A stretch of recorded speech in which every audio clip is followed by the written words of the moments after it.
The world feared him long before they ever knew his name. He was the man whispered about in military bunkers, the ghost blamed for a dozen fallen crime syndicates, the shadow who walked through fire and left no footprints behind. But on the night he stepped through the wire gates of Blackridge Maximum Security Prison, every guard, every inmate, every trembling soul watching him understood one thing. He wasn't entering to serve time. He was entering to settle a debt. A blood debt. His family had been destroyed by a man who hid behind steel bars and federal protection. And now the most dangerous man alive had come to finish what the justice system never could. The storm rolled over Blackridge Prison like a warning from the heavens. Lightning cracked open the sky as the transport truck halted, its brakes screaming in protest. Inside, shackled at the ankles and wrists, sat Adrian Cole, age 42, a man whose past was a graveyard of secrets and broken empires.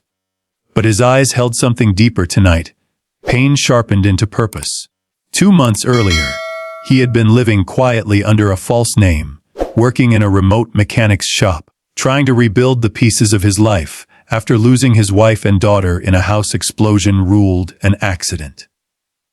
But accidents don't leave military-grade explosive signatures. Accidents don't leave spray-painted insignias used by only one man, Mauro Staglione. The cartel warlord Adrian once vowed never to cross again after retiring from covert operations. And yet Mauro had crossed him. He had taken the only 2 people who ever made Adrian feel human. When the FBI came knocking, mistaking Adrian for the suspect due to planted evidence, they didn't know that they were escorting a hurricane in handcuffs. Inside Blackridge, men froze as Adrian stepped from the truck. He wasn't enormous, nor grotesque, nor snarling like the inmates expected. He merely walked with a calmness so unnatural that it chilled the bones. His orange uniform clung to his broad shoulders. Tattoos ran down his arms like coated scars from another lifetime. His head bowed slightly as if in mourning, yet his steps were measured and strong. The warden, a rigid man with silver hair, handed Adrian's file to the guards. It was nearly empty. Most of his classified past was erased long ago, but there was a single handwritten note clipped to the front. Do not antagonize. Do not isolate. Do not underestimate. Prisoners watched from behind bars, whispering like frightened children. That's him. The ghost of Odessa. I heard he once walked out of a burning bunker with 3 bullets in his chest. They say he killed a cartel boss with his bare hands. No, that's the man who lost his family. It was the last whisper that made Adrian look up. His cell was a narrow concrete box with rusted bars. He sat on the edge of his cot, breathing slowly, remembering the laughter of his daughter, the gentle voice of his wife. Every breath hurt, but he welcomed the pain. It kept him sharp, awake, focused. He was here for one reason: Mauro Staglione. Guarded by federal protection, surrounded by inmates loyal to his syndicate, Mauro believed himself untouchable. But he had never faced a man with nothing left to lose.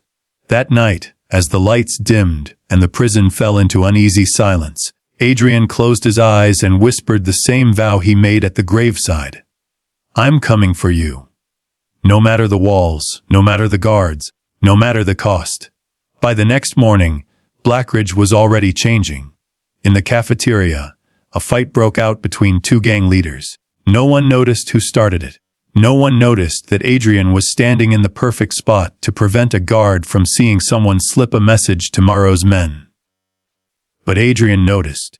He moved through the chaos like water, pulling one of the inmates aside with a grip so controlled it felt almost gentle. Tell your boss. Adrian murmured, that hiding behind bars won't save him. The inmate tried to act brave. You don't know what you're getting into. Adrian leaned closer, his voice steady and soft. I already lost everything. What more could he take? The message spread through the cell blocks like wildfire. And wildfire has a way of lighting up the darkest corners. Mauro's soldiers, the ones imprisoned for murder, smuggling, extortion, tightened their ranks. Inmates loyal to Mauro watched Adrian every time he moved. Guards grew nervous. The warden doubled the patrols. Everything tightened, as if the entire prison itself was preparing for an earthquake. But Adrian didn't attack. Not yet. He studied routines, observed guards, mapped blind spots, memorized shift changes, watched who Morrow trusted, listened to whispers in the laundry room, the yard, the showers. Every detail mattered. Then came the night when the lockdown sirens blared. An inmate had been found unconscious in the East Hall, beaten so badly the guards assumed it was a riot-related attack. But Adrian knew better. The man had been following him for days. Someone wanted to send a warning. Adrian simply looked into the nearest security camera and let the fear rise on the other side of the lens. "You started this," he said quietly. "I'll finish it." 2 days later, Morrow finally stepped out of protective custody. He was older than Adrian, 55, carrying the arrogance of someone who had survived too many betrayals to fear another. He wore a smirk as if he had personally written the laws of survival. His men formed a circle around him. Adrian walked straight toward them.